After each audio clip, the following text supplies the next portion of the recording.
So you may feel as though understanding the lives of Phoenician women is a sort of obvious research topic. Probably a lot has been done on that, right? It should be, and that should represent 50 to 55% of Phoenicians. But in fact, if we survey the material on sort of academic scholarship on Phoenician women, you see quite quickly a resonating theme, which is that the present state of research is deeply unsatisfactory. And so I'm going to try to paint a picture of what I've started doing, my past research on the lives of women, where I'm hoping to go with this in future, and we'll see how this resolves. In particular, I want to quote a little of this most recent literature. I guess quoting is strange when you're translating from Italian, but we have another assessment from just this year. Interest in the study of women in Phoenician and Punic culture appears to be quite limited until the early 2000s, and the few dedicated scientific works have focused only on a handful of recurring themes, sometimes permeated with preconceptions derived from a prevalently androcentric vision. Sorry if that translation isn't super smooth, right? Man-centered vision that tends to leave women on the sidelines of historical and social reconstruction. In fact, until recently, there are very few investigations that in the field of Phoenician and Punic studies have had the female world and more generally gender studies as a concrete objective. So my first talk for gender studies, I feel already like a bit of an imposter. But this is something we're going to re-examine. And just to back up a little bit, I want to make sure everyone knows who we're talking about and where my interventions fit. So when I talk about Levantine Phoenician individuals, I'm talking about the sort of heartland of Phoenician culture, and the idea that it is a place called Phoenicia is probably anachronistic at best. But we use this term linguistically and material culturally to designate the inhabitants of the coast of what is today Syria, Lebanon, and northern Israel, and their colonies throughout the Mediterranean world. So you can see those marked in green on this slide from Encyclopedia Britannica, a nice map of excavated sites with Phoenician or Punic culture. We call them Punic in the West. My focus as a scholar of the Levant is on that coastal region, Syria, Lebanon, and northern Israel, and I tend to focus my attention on the Iron Age II, Iron Age III, which is also called the Persian period, and the later stages, the Hellenistic period. And traditionally, these have been described as periods when Phoenicia is sort of at its height and then conquered by an empire, the Persian Empire, Achaemenid Persian Empire, which allows on the one hand a certain amount of domination, but on the other hand encourages Phoenician merchants and city-states in their trade and wealth. And finally, the adoption of Greek writing in Phoenicia has led scholars of previous generations to talk about this as a period of assimilation. New scholars are talking about this as a period of Phoenician resistance. Interesting continuity of aspects of identity in those later periods. The Phoenicians are polytheistic. This means that they worship many different gods, and each city-state, each city along the coast, has its own sort of particular pantheon that it worships in terms of royal inscriptions, where we see the goddesses and gods showing up in monumental inscriptions. And we can call this sort of it's an extremely varied set of pantheons, but it's a limited range of god names. So most scholars have come down saying, you know what, we can ultimately talk about Phoenician religion. It doesn't look identical in every place, and there's no sort of centralized authority dictating what the orthodox way to worship Phoenician gods is, but we nevertheless see pretty consistent polytheistic pantheons. And some of those gods you'll see in the text I'll talk about today include Ashtart, most important in all cities, Baal, which a name that shows up in our biblical text sort of just means God, but this is an individual Phoenician god as far as we can tell. Eshmun, a god of healing. Tanit, a goddess associated with a lot of maritime uh, practices, but it's getting more complicated than that as we learn more about her appearance in the homeland.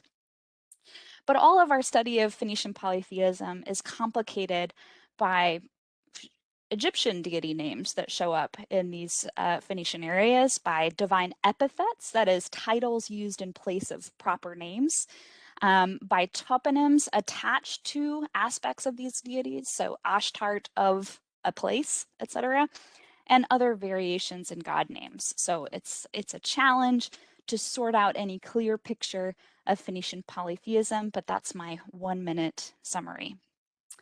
The bottom line is we have no long narrative literary or religious texts from in the Phoenician language or where we might want to find them. And so I always like to play with this idea of a Phoenician Bible, right? That's sort of what I think a lot of scholars wish we had, imagine existed, even if they're not explicitly claiming that one was lost. I think it's just the way those who study antiquity wish we could talk about the myths, beliefs, and practices associated with Phoenician polytheism. Now, Josephine Crawley Quinn, in her blockbuster book, In Search of the Phoenicians, has done some sort of unpacking or deconstruction of some of our implicit ideas about Phoenicia. And she's concluded that basically what we have is organization in the Phoenician homeland in small city-states with weak political links and hierarchies. And she characterizes the literary situation or lack thereof in terms of a general cosmopolitan or eclectic approach to culture and language, including an apparent lack of Phoenician language, myth, literature, or genealogy at the level of the state. And so she actually characterizes Phoenicia as a post-literate culture, a culture that has access to the technology of writing, that probably has widespread basic literacy, but doesn't use that literacy in service of centralizing state or culture. And she bases a lot of this off the modern work on Southeast Asia, James Scott's The Art of Not Being Governed. So with this intriguing idea in mind, we can start to understand why the state of Phoenician study of culture, religion, and in particular things like gender roles is so basic at this moment. So my initial work on this subject started with my PhD at the University of Michigan, where I cataloged every burial that had already been excavated and published from this coastal region in the Iron Age 1 through 3, so the first millennium BCE, give or take a few hundred years.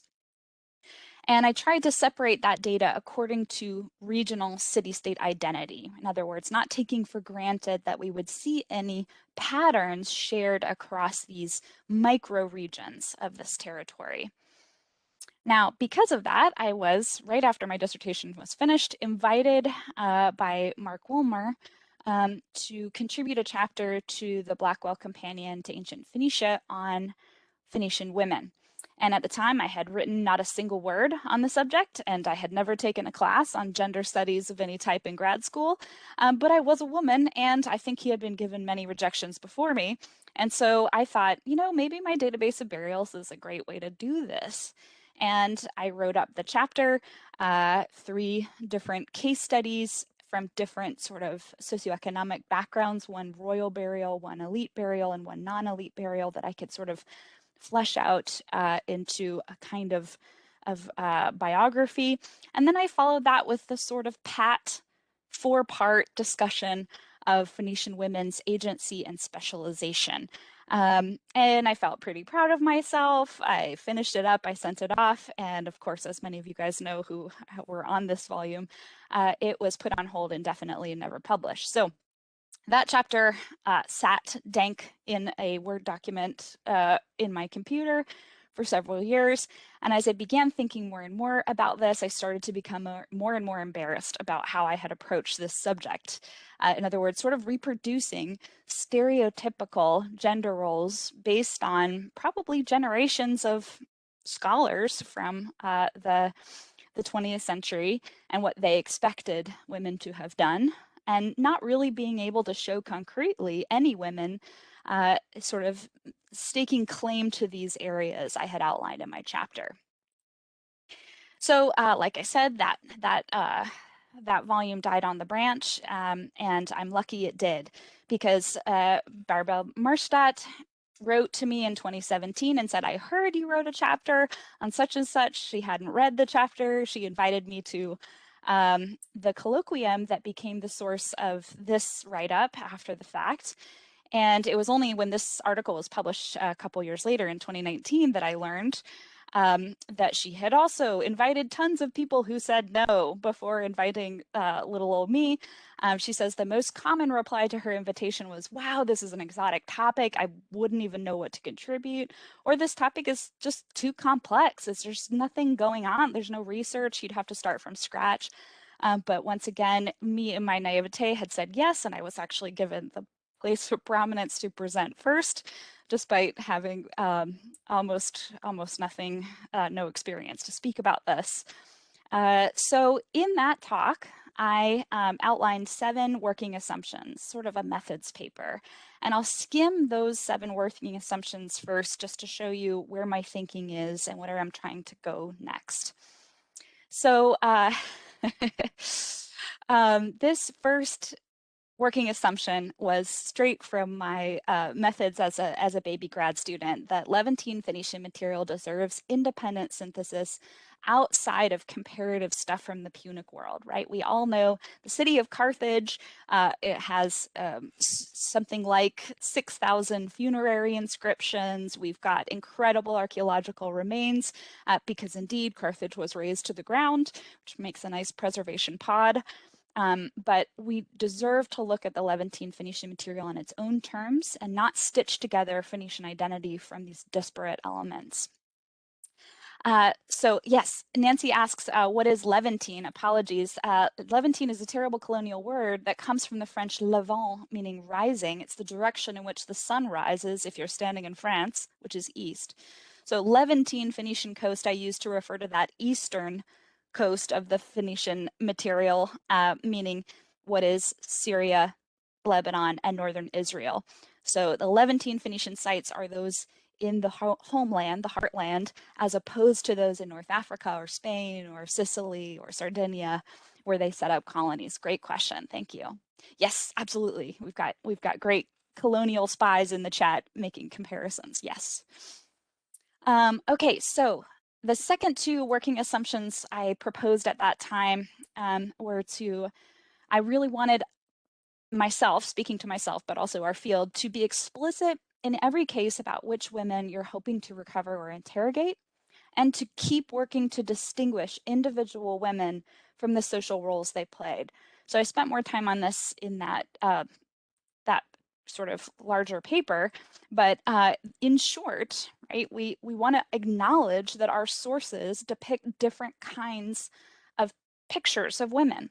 We have some sources depicting real women, that is, women in their homes, burials of their actual bodies, etc.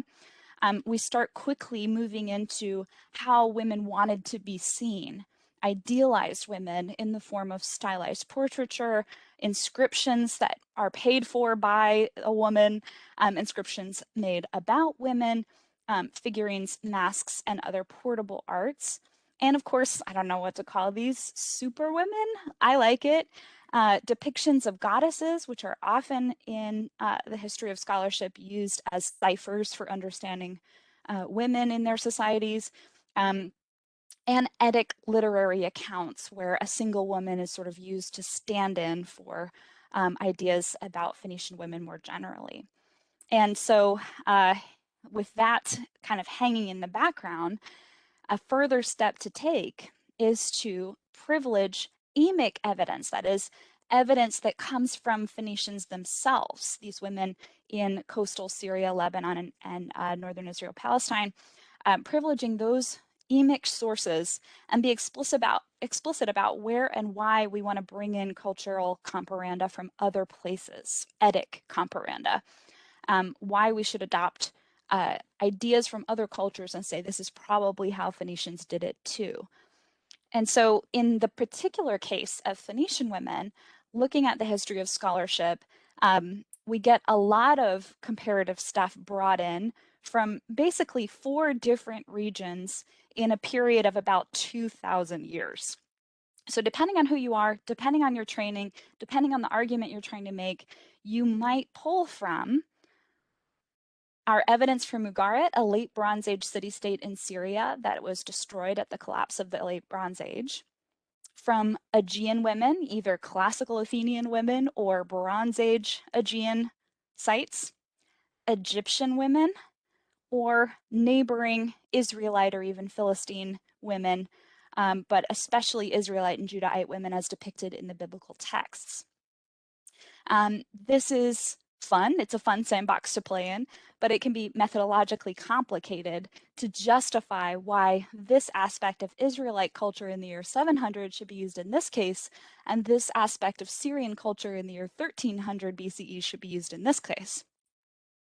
Of course, this is why we get so much focus on individual women mentioned in literary texts from the classical and Israelite worlds. So our most famous Phoenician woman is Jezebel, who's depicted in the Hebrew Bible as a princess of Sidon who marries a king of Israel and becomes queen of Israel. Even as recently as 2007, she's celebrated in sort of American pop lit as a harlot queen. It's always more complicated than that. But I think here as a corrective, we could look at Carol Meyer's 2013 piece in which she really lays it all out. Whenever we use Hebrew Bible as a comparative historical source, we have to remember these layers and layers and layers of complication in assessing the value of that source. Almost no one anymore argues that the Hebrew biblical texts were written down by anyone but male individuals, that these were mostly a product of priestly activity with some gender-based restrictions on who could become a priest in the Iron Age Israelite and Judaic cultures. Most of these texts have their origins in the royal court or in exiled courts. Most of them are concerned with national life or capital life, that is life at a capital city, not domestic realities. They are concerned mostly with the life of one atypical city, that is Jerusalem. I love that line in her article. And of course, they span almost 1,000 years in compositional history. Those of you guys who have taken my classes know an anthology of anthologies is how to think about that collection of texts. And so when it comes to Phoenician women and their depictions in the Hebrew Bible, we need to add the idea that these authors, these male courtly authors, are actively trying to distinguish Israel and Judah on the one hand from its Canaanite or Sidonian or Phoenician neighbors on the other hand, right? The whole point is to other those neighboring cultures, whether or not they share cultural features in our eyes. Whoops, I keep losing here we go. So we can look to, in particular, this is more of Carol Meyer's work.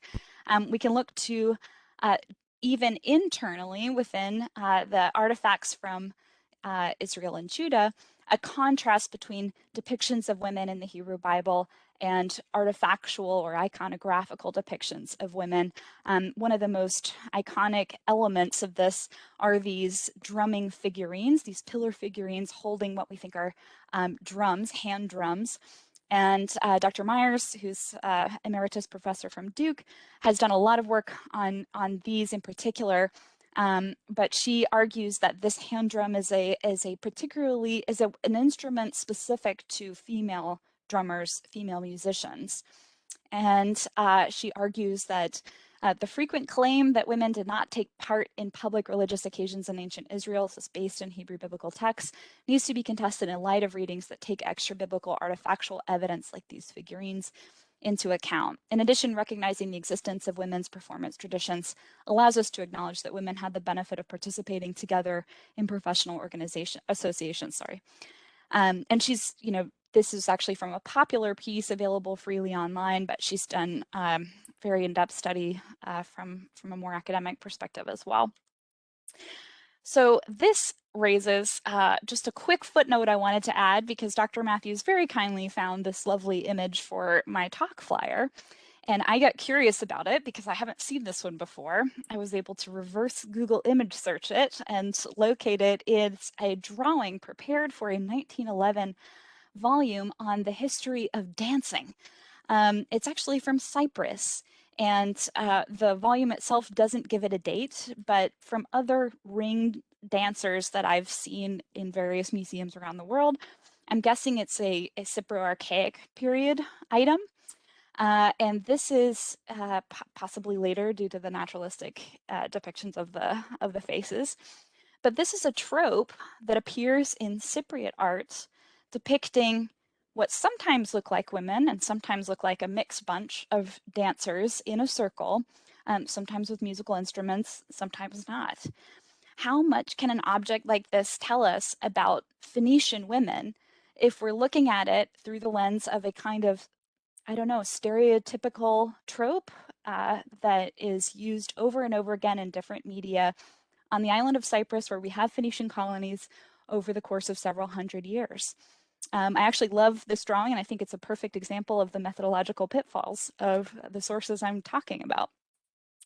So I'll skim these last ones quite quickly. I won't have the time to get into my work on sacred space and domestic space, but in both cases, I argued, I think we should assume that public and private spaces in the Phoenician world are used or not used, in the case of some of the sacred spaces I looked at, by all adult members of the community unless established otherwise. And this really comes into play in terms of domestic architecture from those Levantine Phoenician sites, which is in its infancy. We have only a handful of actual houses excavated from these Iron Age sites in coastal Syria, Lebanon, and northern Israel, in part because the city-states of Iron Age Phoenicia are still inhabited today. We have a lot of continuity of occupation. We also have a tendency to locate monumental buildings before we locate small mud brick or stone structures nearby. And we also tend to fund those monumental excavations. But all of that is to say, we do have now a handful of domestic homes from northern Israel and from coastal Lebanon. And one of the first to come out is this excellent complex study by Ayelet Gilboa and her team at the University of Haifa. This claims correctly, this is the first household archaeology study that deals with a Phoenician house, came out in 2014. They were able to complete complex spatial analysis of the site, including 3D access models, movement analyses, and so on. And when they reconstructed, delightfully, we all love these kinds of pictures, an image of how this kind of house would have been used. I don't know if you can quite tell, it's a little bit of a low-res image here on your screens, but we have boys upstairs and girls downstairs, right? And I think this wasn't explicitly evaluated in this particular piece, but they've published several studies and they've thought about this choice. I was able to reconstruct that they made this decision on the basis of this reconstructed item here as a trough depicted. Now you can see in the pink circle, that standing trough, sort of a work surface, or a dream kitchen counter, right, that spans the entire length of a kitchen. And in this particular object, they cite in a footnote from the Louvre, again, a Cypriot comparanda. Dr. Matthews was right on the nose with this. That I was able to locate. This is the previous version of the Louvre's catalog. I should have gotten a better image. But this is a Middle Bronze Age piece that was brought in, sort of suggesting how a counter like this would have been used. So, you know, no shade. It's tough to select how to reconstruct when you are writing the first study of a Phoenician house. But there you can see some of the potential problems with taking a site or an object that is this big from 1,000 years before in a different location to reconstruct a gender divided private home. And my final working assumption in that early paper was that we should all take the presence of women for granted in every discussion of Phoenician life. And that's what I've tried to do with two upcoming projects. So I'll spend my last 10 minutes or so talking about those, how I'm going to go about this. So the two papers that are coming up, one, Butcher, Baker, Candlestick Maker, Searching for Professions in the Phoenician Mortuary Record. This would have been a conference in Gibraltar, and instead will be in my room in Greenville. And then my hopefully November paper, May You Bless Her, Religious Insights from Levantine Phoenician Women's Votive Inscriptions. So since we're sort of, rushed for time, I'm just going to be looking at this methodologically and giving you a few kind of juicy bite-sized pieces of data to show you the kinds of stuff we're working with. But I do have to start with something kind of technical. So you can stretch your legs if you can't care about this, but for those interested, Northwest Semitic names, the family of dialects in which Phoenician is located, but it includes Hebrew, Aramaic, Phoenician, Punic, other dialects of Aramaic like Syriac. Northwest Semitic names in general tend to take a limited set of forms. And one of the more common forms of Semitic names is what scholars call the theophoric name. That is literally made from a god's name. And these sentences can take many different forms, but the idea is the child is named at birth by a full sentence that is pronounced together as a name. And that name might be something about the god, and that name might be something about the child in relation to the god. So a name like servant of Eshmun refers to the child as a servant, a dedicant of Eshmun. Probably didn't mean anything specific, no real claims. My guess is that these names just run in families. You tend to use the ones that have been around that you like the sound of, etc. But this is one way we can start to do the tough work of locating women in our inscriptional record when we have only names. And I'll tell you more about that in a moment. The second feature, technical feature I need to point out is the idea of the hypochoristic name, which is a shortening of one of these theophoric names. So a hypochorism is actually any shortening. If you are, an Isabel who goes by Izzy, that's a hypochorism.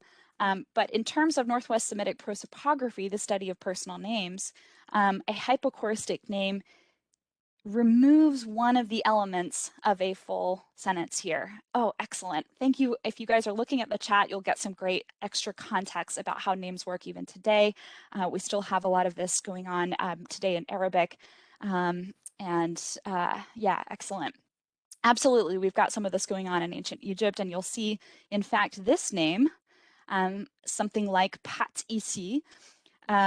This is a Phoenician name. It's used by a Phoenician, but it means Isis gives. It's actually a sort of Egyptianizing name. I actually think Phoenicians worshipped Isis and didn't think twice about it, but that's for neither here nor there.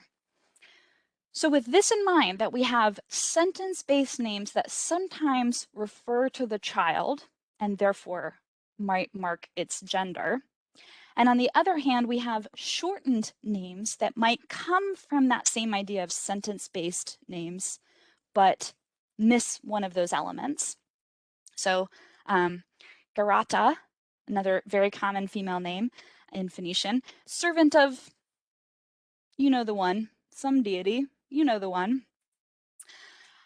Knowing this about how names work, we can start to pay attention to those names that say something about the child and therefore might have agreement in a gender marked language with the gender of the child. So in particular, I will introduce you to my methodological idea here. I have been talking about these names as F-marked names. It's awkward, but I started calling these women and realized very quickly we are absolutely missing many women because they do not have names marked by a feminine gender marker. And we also don't know anything about gender roles. In fact, that's what we're trying to find out in terms of selection of names, whether you could change your gender presentation, whether there were more than one ways of presenting gender, etc. So if we are looking for women in the Phoenician inscriptional record, we are looking at personal names for elements that might be marked by gender. We are also looking at inscriptions that might say someone is the son versus the daughter of someone, of some parent. We might find inscriptions that say someone is the wife of or the husband of someone else. And finally, we might see professions that use gendered endings, right? So even in English, we have priest and priestess. And that kind of distinction might show us someone we can isolate as perhaps a Phoenician woman. But what I've been talking about them as is F-marked names, that is, names marked with a feminine element, a feminized element. And I mean this morphologically. So I'm sorry if this is getting a little technical. I will play this out in examples.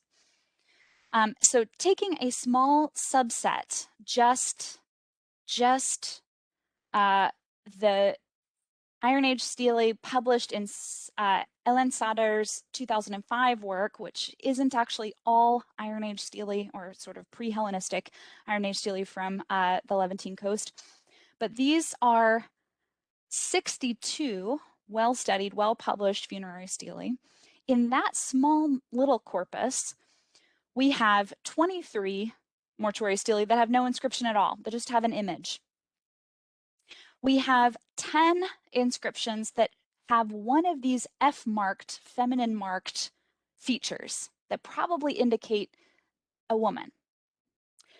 We have 14 that are explicitly what I'm calling M-marked, masculine marked. That is, they call them the son of someone, or they mark this person by another masculinized modifier. 15 of these inscriptions are not marked, can't be certainly indicated as men or women. And absolutely, Sammy's got some great linguistic dialogue going on in the chat if anyone wants to think about this even further. So again, remember, this isn't just a tav ending. This is in conjunction with other markers of social status and profession, as I'll say.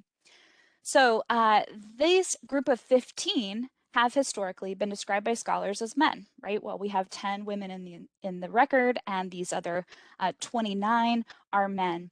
But I'd like to leave that door open. I want to inquire about those that are marked with some other feature of a feminine identity or a masculine identity in these linguistic morphological senses.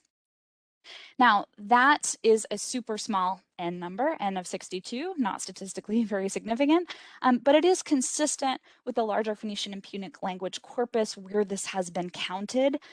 So again, looking just at Carthage, just at this 300 years of votive and mortuary inscription data, this recent study, or 1999 study by Ferriali, says that there are around 6,000 total votive and mortuary inscriptions, and about 13% of them, 766, I have not checked his work, also contain names that were marked at the time as women's names. And so that percentage, 13%, is really not out of line with the 16% of our much smaller sample size from Lebanon. I'm pretty confident about that not being a super skewed site for burial. So my three sort of remaining questions that I'll just sort of shoot through and give you an example for each.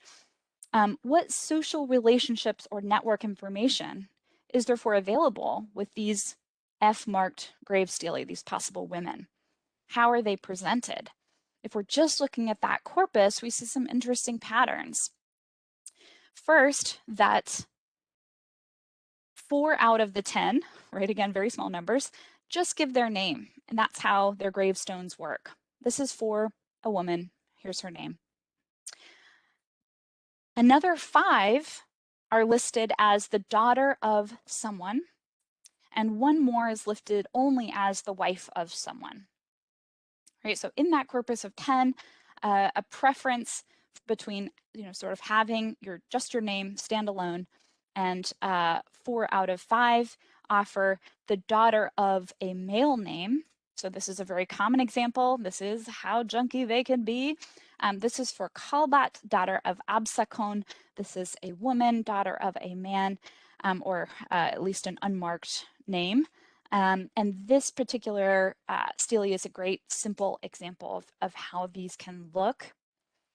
And in fact, when we have an image in our one example of an image that shows the deceased along with an inscription, it's clear that when a woman gives her patronym, says daughter of a masculine name, that daughter is not necessarily young, which has been suggested. It is often a full adult, right? This would have been a way of identifying yourself in your community, just like in several other cultures in the Iron Age, you and giving one parent's name. So there's that small inscription there. It's sort of hard to see, but you have a fully formed adult woman standing upright under a beautiful Uraeus sun disk, winged sun disk above. However, in one case from Lebanon, we have a woman, daughter of an F-marked name, another woman. So she's giving her matronym instead of her patronym. This is the daughter of the well-known woman so-and-so, perhaps. Previous scholars have suggested when these examples come across that this means this person was born out of wedlock. I see no reason to suggest that. I think this could very well be a personal choice to mark yourself by your matronymic line instead of by your patronymic line, and this might have some regional variation as well once I dig into the data. In cases where we have dedicated stele for 2 married individuals, we have 3 of these exemplars from Ahmed. We have an interesting tendency to show married couples, in this case, probably upper class, probably religiously significant roles in the community, as a tall masculine figure and a shorter figure. And we know from one inscription with no depiction that these kinds of stele were often put up by the child.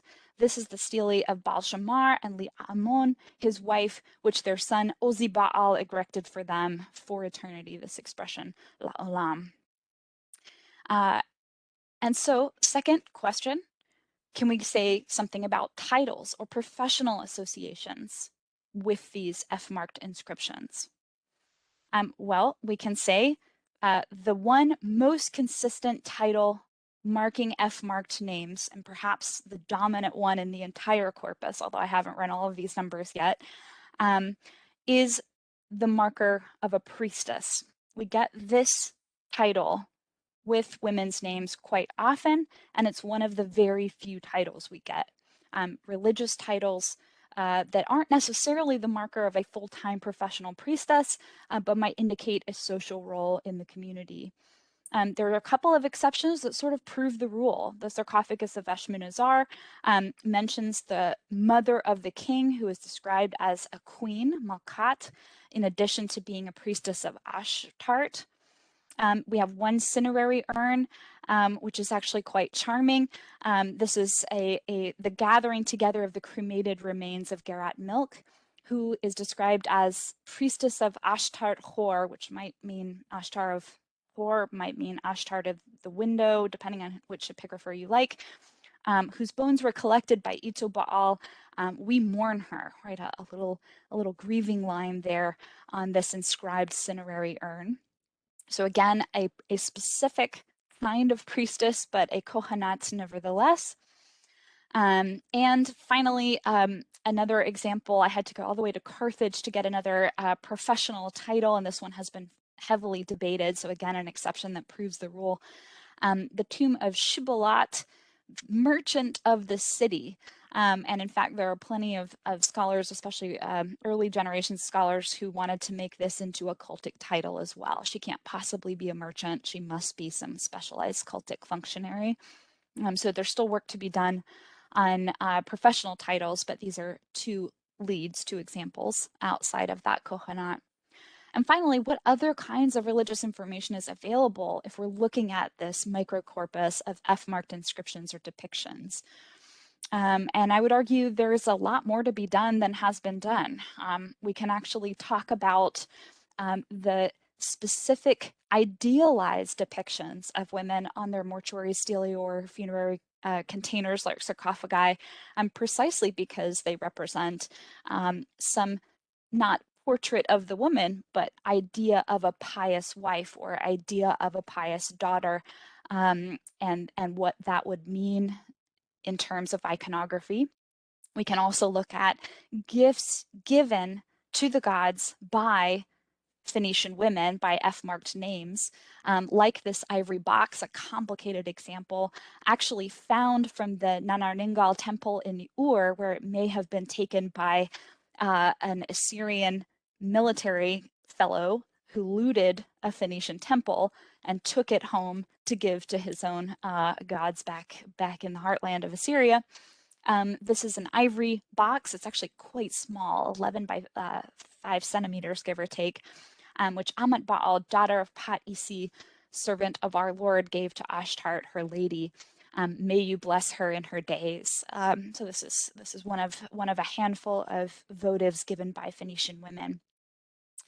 And finally, some of this extra interesting iconographical stuff that has no parallels. So I haven't seen anyone analyze this image yet. I think there's some interesting stuff to be done, but it's a one-off, and so it's scary to publish on these things. But here is at the bottom of a woman's mortuary stele, the depiction of two naked women holding jugs of water, watering a papyrus plant. Now, we don't have a myth about divine waterers of papyrus or creation through papyrus because we have no myths at all from this period. But what a fascinating little snapshot into what might have been going on for this woman, such that she wanted to represent this little vignette in her, in her exit from this life. So I will close. We should normalize review sharing with one recent anonymous and actually very helpful NEH reviewer's comments on my work. This has to do with my book, but I wanted to sort of share this as a big question mark in how I proceed. Eager for your thoughts. This anonymous NEH reviewer says, though the biographical vignettes the author proposes are compelling, I wonder how the author will reconcile the biography of an individual, or a few in the case of the royal burials, with the construction of a social history of a group of people and region throughout the course of a millennium. Well, you're not wrong. Moreover, I wonder how the author seeks to approach the question of identity as such. Oh, yes. Similar to my first question around biography, how do mortuary contexts offer a means to construct a social history of a people and place over the course of 1,000 years? Dr. Perry, do you have any comments? Nevertheless, it is clear that the author is uniquely positioned to carry out this work, which is nevertheless very dubious. So with a little self-deprecation, that's where I'm at in my discussion of the sources for Phoenician women's lives. It's a challenge and it's a pleasure, and I look forward to hearing your suggestions and thoughts and also reading this very active chat. Thank you for your participation. Thank you, Helen. That was great and a lot to think about and talk about. And I have appreciated the chat too. As someone who doesn't know much about this area, I've learned something from it already. So I want to open it up to questions. If anybody wants to unmute and ask a question or put one in the chat. Katie, I see Katie Ford has, never mind, you're applauding. I'm sorry. Anybody have a question? Yes, students are welcome. Please, no question is too basic or too advanced. If it's too advanced, I'll just say I don't know. Mm-hmm.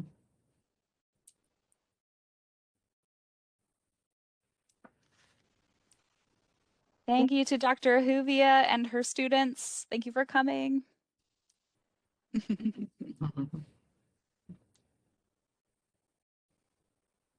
Hi, this is Mary Laura Papolis.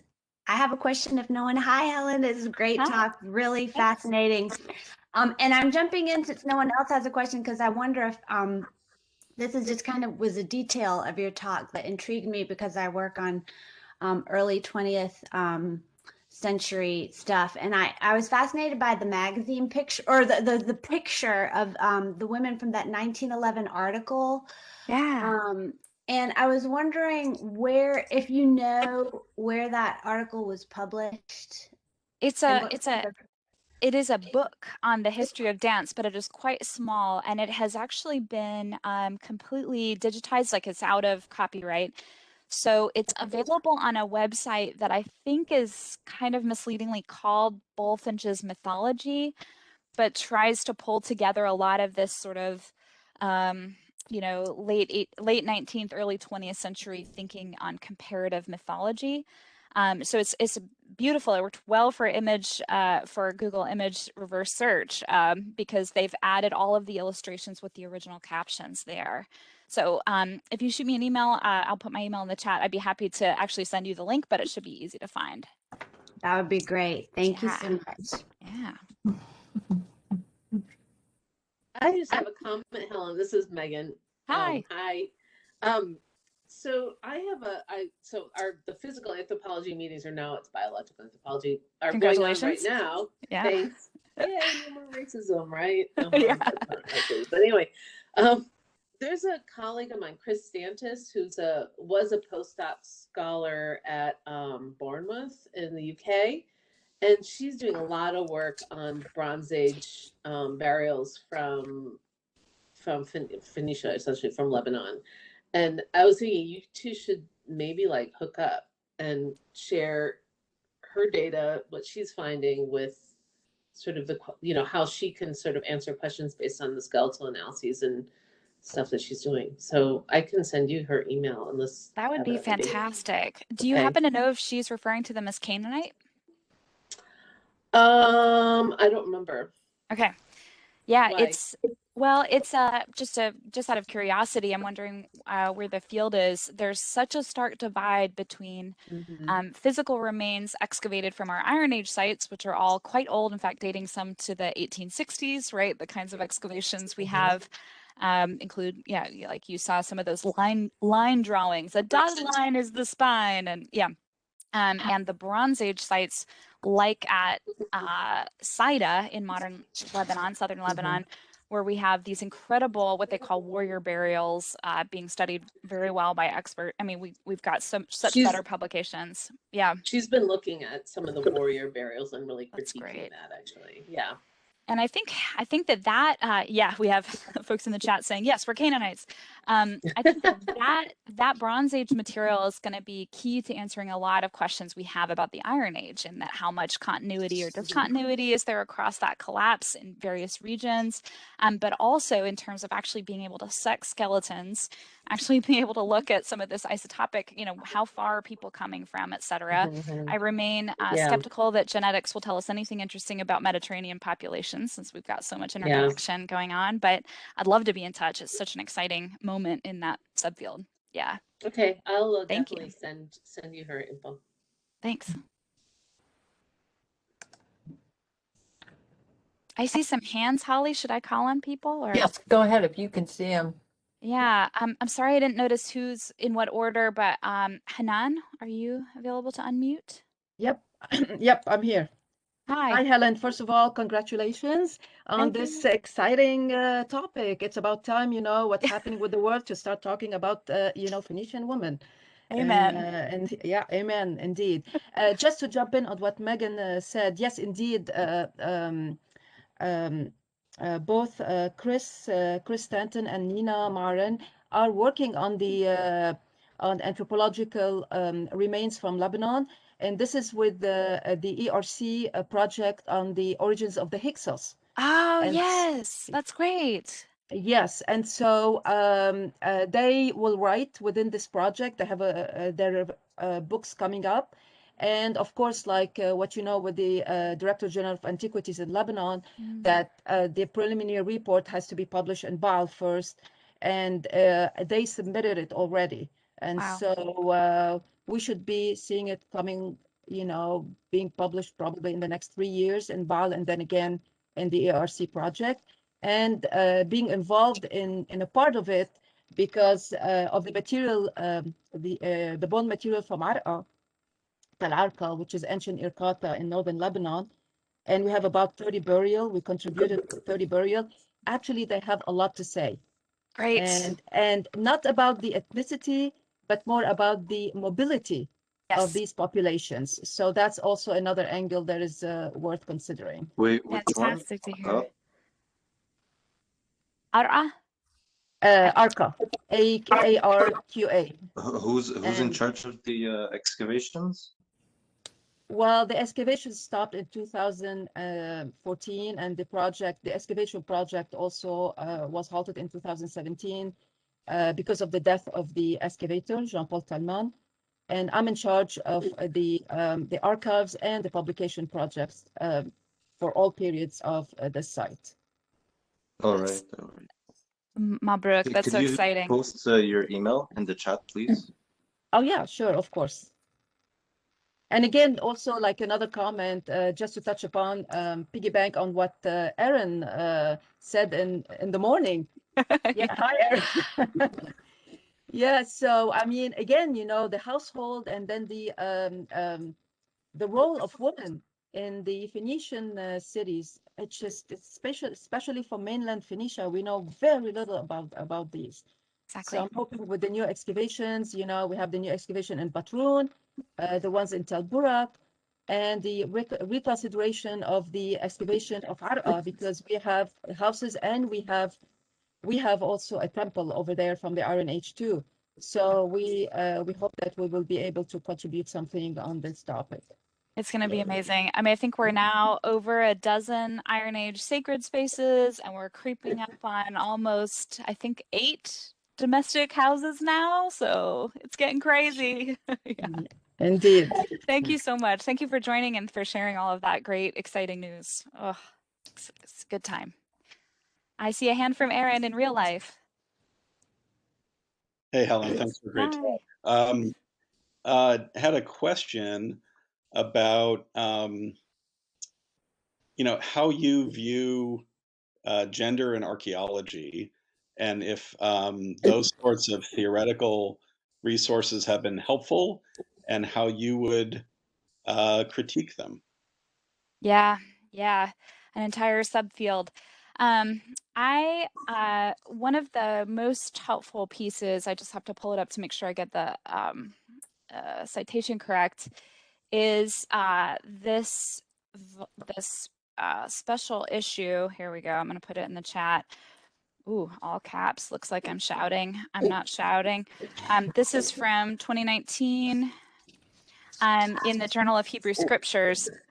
This is a really nice snapshot of how the field has evolved for our particular Levantine context at this moment.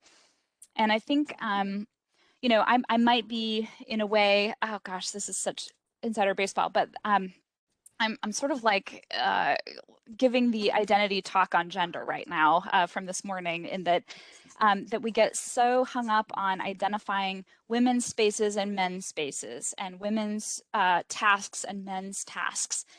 And in cosmopolitan, urban, coastal facing cities, I think Dr. Morstad is correct that the stereotype of the trader, the maritime trader, the sailor, who we all think of in America, especially as like a 25-year-old man with a little flat hat, right? That really is insidious in trying to sort out how to read gender in our particular archaeological context.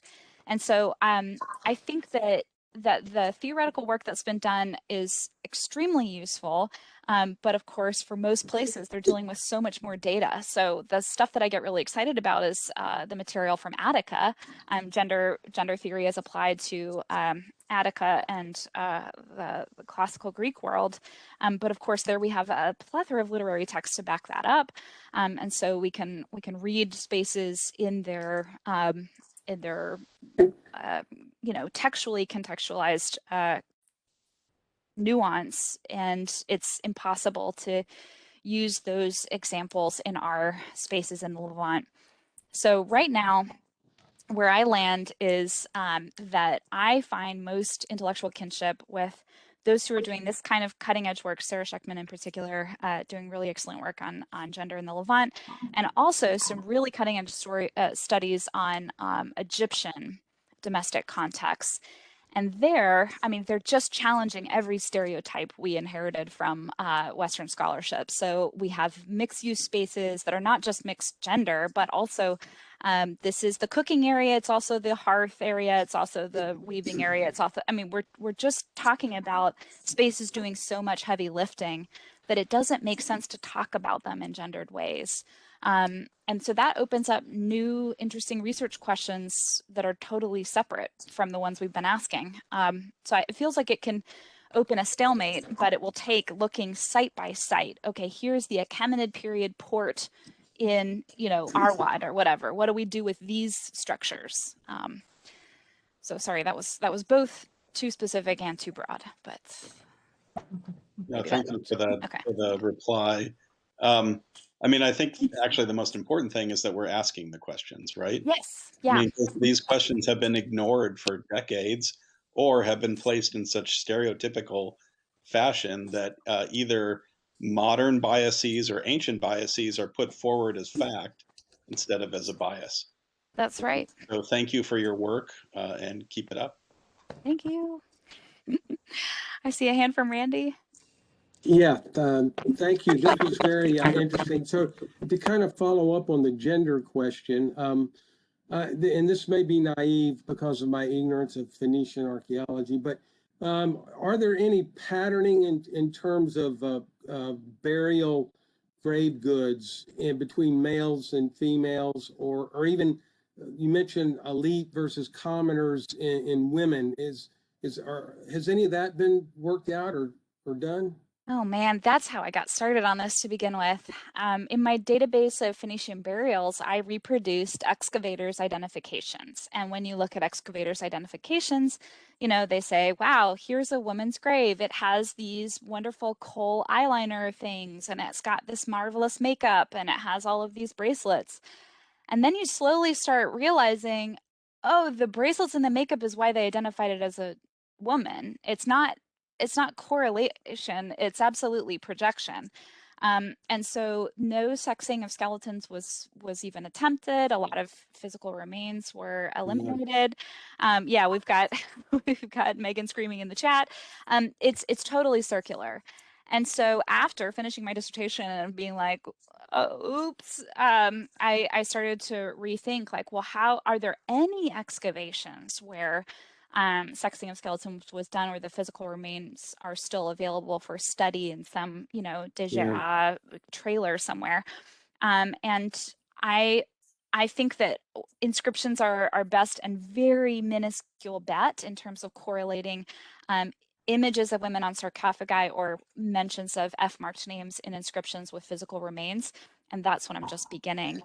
So I don't mean to say we're at zero information, but I remain skeptical of a lot of the information that's out there. Right. Yeah. Well, are these individual graves, or are they mostly or communal tombs, or? What a great question. We've got a little of everything. So we have individual inhumations straight into the ground. We have individuals in sarcophagi in tombs. We have individual family tombs with one cremation in an urn, 3 inhumations that have been secondarily moved, and 1 new inhumation untouched. We've got stone sarcophagi, clay sarcophagi, wood coffins. I mean, it's commonly described as eclectic Phoenician mortuary practice. In general, we seem to have a movement away from cremation in the Persian period, and that's almost the only trend we notice. Yeah. Thank you. Yeah.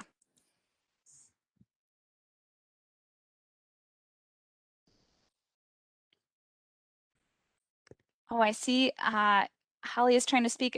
We are kind of at 1 o'clock. Should I address anything in the chat? If anyone else has a question, we're about out of time, but we could take one more. I saw one from a student of mine in the chat. I wonder if power in Phoenicia ever shifted from the Levant over to the colonies, especially around Carthage. Was Phoenicia concerned with the same turbulence with Anatolia, Egypt, and in Assyria that the Israelites were. Ooh, look who's been doing some history. Yeah, absolutely. I think that if we're looking at how other polities interact with Phoenician cities or Phoenician folks, it's clear that everyone's attention turns from Phoenicians on the Levantine coast to Phoenicians in North Africa. Those are the centers of power. And in fact, Carthage actually ends up sending out colonies of its own, sort of a second generation.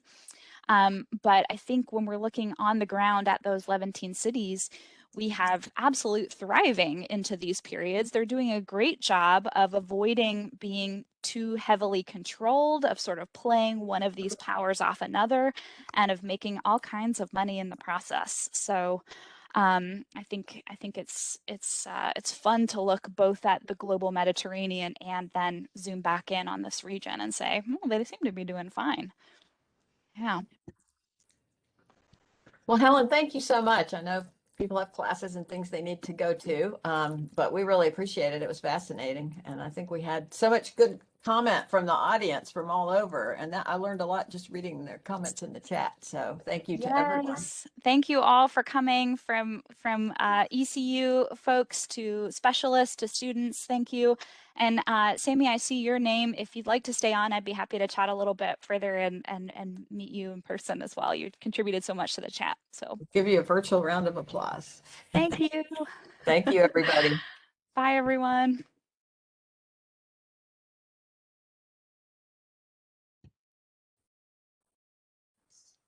Sammy, are you still on? Are you able to unmute, or would you like to? Yes. Mrs. Dixon, can you hear me clear? Again, yes. My name is Sami Kanan. I'm a student of the University of Passau. I'm Lebanese, but I grew up in Germany. Thank you for coming. My question is, I learned Phoenician and Ugaritic by myself, but did you check out the inscription KAI-50? It's basically a letter, a Phoenician letter from Saqqara, where two Phoenician women talk. This might interest you. Or the other inscription K11, where it's about Bit Nomad or Bath Noam from a Biblian queen. These might interest him. Did you already check this out? Yeah, you're spot on. So the Bat Noam inscription KAI-11 is one that I just had to skim. She's my favorite Phoenician burial, but she's one of the case studies I started with in my original discussion. She's the royal example because of how fascinating that inscription is, describing her bridled, just the way the royal women before her were in her tomb. It's beautiful. And KAI-50 is a fascinating one. I love this diaspora community of Phoenicians living in Egypt, right? Like going about their business. The question is, again, if I'm highlighting studying those Levantine examples on their own, how much time do I spend on Cypriot examples and Egyptian examples and so on? So I'm sure it'll weave itself in because it's one of those unique inscription. It's a letter, yeah. But it is a diaspora community. It's a kind of I don't know if we call it a colony, but yeah, I think it's your thinking is right where mine is. Thank you so much, and especially your last name, Kanani, right? You're representing these folks. As my real family, my grandfather is from Baalbek. Wow. I myself, for a computer game, I had to collect a number of female names of Phoenician. It was for a particracy, and I kind of get 50 names. This was a requirement, and I kind of then had could make some self-study and check out the names.